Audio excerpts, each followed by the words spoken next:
Hello friends, Tibet में स्थित कैलाश पर्वत को भगवान शिव का पावन धाम कहा जाता है। यहाँ भगवान शिव अपने परिवार और अन्य देवी देवताओं के साथ निवास करते हैं।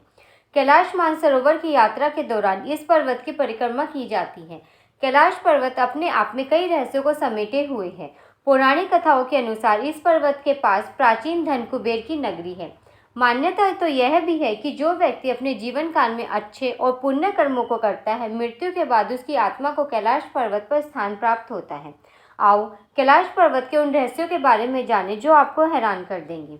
नंबर 1, अजय है कैलाश पर्वत। कैलाश पर्वत की ऊंचाई लगभग 6,600 मीटर है, जो कि दुनिया के सबसे ऊंचे माउंट एवरेस्ट से कम है। माउंट एवरेस्ट पर कई लोग चढ़ाई चढ़ चुके हैं, लेकिन ऊंचाई में इससे कम होने के बावजूद भी कैलाश पर्वत के शिखर पर अभी तक कोई नहीं चढ़ पाया है और आज भी यह अजय है। नंबर 2, पर्वत के शिखर पर कोई नहीं चढ़ सका।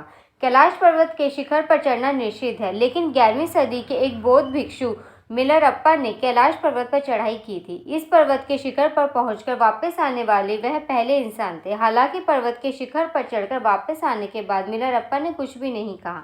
इस कारण आज भी यह रहस्य बना हुआ है। नंबर 3, कैलाश पर्वत से सभी नदियों का उद्गम। कैलाश पर्वत की 4 दिशाओं से 4 नदियां ब्रह्मपुत्र, सिंधु, सतलुज और कर्णाली का उद्गम हुआ है। इन नदियों में ही गंगा, सरस्वती समेत अन्य नदियां निकलती हैं। कैलाश के चारों दिशाओं के विभिन्न जानवरों के मुख हैं, जिसमें से नदियों का उद्गम होता है। इसके पूर्व में अश्वमुख है, पश्चिम में हाथी का मुख है, उत्तर में सिंह का मुख है और दक्षिण में मोर का मुख है। नंबर 4, गूंजती है डमरू और ओम की आवाज़। कहा जाता है कि कैलाश पर्वत या मानसरोवर झील के नज़दीक जाने पर लोगों को निरंतर एक ध्वनि सुनाई पड़ती है। इस ध्वनि को ध्यान से सुनने में डमरू या ओम की तरह सुनाई देती है। इस ध्वनि का स्रोत आज तक कोई नहीं जान पाया है। वैज्ञानिकों के शोध के आधार पर यह भी कहा जाता है कि यहाँ पर हवाएं जब पहाड़ से टकराती हैं और बर्फ पिघलती है तो यह ध्वनि उत्पन्न होती है। इतना ही नहीं, पर्वत के ऊपर आसमान में विशेष प्रकार की दिव्य रोशनी देखे जाने की बात कही गई है। नंबर 5, इस पर्वत की आकृति एक पिरामिड के समान। इस पर्वत की आकृति एक पिरामिड के समान है और वैज्ञानिक इसे धरती का केंद्र मानते हैं। रामायण में भी इसके पिरामिड नुमा होने के बारे में उल्लेख मिलता है। धरती के इस केंद्र को एक्सिस मुंडी माना जाता है, जिसका वर्णन दुनिया की नाभि या दुनिया के केंद्र बिंदु के रूप में किया जाता है। इसे आकाशीय ध्रुव और भौगोलिक ध्रुव का केंद्र माना जाता है। माना जाता है कि यह वह बिंदु है जहां आकाश धरती से आकर मिलता है। यहीं पर आकर 10 दिशाओं का मिलन होता है। एक्सिस मुंडी वह स्थान माना जाता है कि जहां अलौकिक शक्तियों का प्रवाह होता है और जहां आकर आप उन शक्तियों से संपर्क कर सकते हैं। नंबर 6, धरती के एक और उत्तरी ध्रुव है। धरती के एक और उत्तरी ध्रुव है और दूसरी ओर दक्षिणी ध्रुव है। दोनों के बीचों बीच स्थित है हिमालय और हिमालय का केंद्र माना जाता है कैलाश पर्वत। नंबर 7, उष्णम झील। यहाँ 2 सरोवर मुख्य हैं। पहला, मानसरोवर जो दुनिया की शुद्ध पानी की उष्णम झीलों में से एक है और जिसका आकार सूर्य के समान है। नंबर 2, राक्षस नामक झील है जो दुनिया के खारे पानी की उष्णम झीलों में से एक है और चंद्र बल को प्रकाशित करती है, जिससे यहाँ सकारात्मक और नकारात्मक ऊर्जा का स्रोत माना जाता है। हवाई दृश्य देखने पर इन झील और पर्वत के स्वास्थ्य के समान आकृति का निर्माण होता है। यह अभी तक रहस्य है कि ये झीलें प्राकृतिक तौर पर निर्मित हुई हैं या ऐसा इन्हें बनाया गया है। नंबर 8, कैलाश पर्वत पर न पहुंच पाने का रहस्य। भौगोलिक जानकारी के अनुसार कैलाश पर्वत का स्थान बदलता रहता है, जिसके कारण कैलाश पर्वत पर पहुंच पाना एक असंभव कार्य है। कुछ जानकारों का ये भी कहना है कि कैलाश पर्वत अपने स्थान पर घूमता रहता है, जिसके कारण यहाँ पर आने वाले को दिशा भ्रम हो जाता है और वे इस पर्वत पर चढ़ाई करते हुए यह भूल जाते हैं कि वो सही दिशा में जा रहे हैं अथवा गलत रास्ते पर।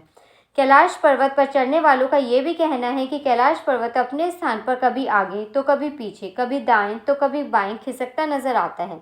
इसको देखकर पर्वतारोही अपना साहस खो बैठते हैं। कुछ लोगों का तो ये भी कहना है कि यहाँ की अदृश्य शक्ति कैलाश पर्वत रहस्यों को रहस्य बनाए रखना चाहती हैं, इसलिए इस पर विजय प्राप्त करना आसान नहीं है। ये एक आसमान से तारे तोड़ने जैसा कार्य है।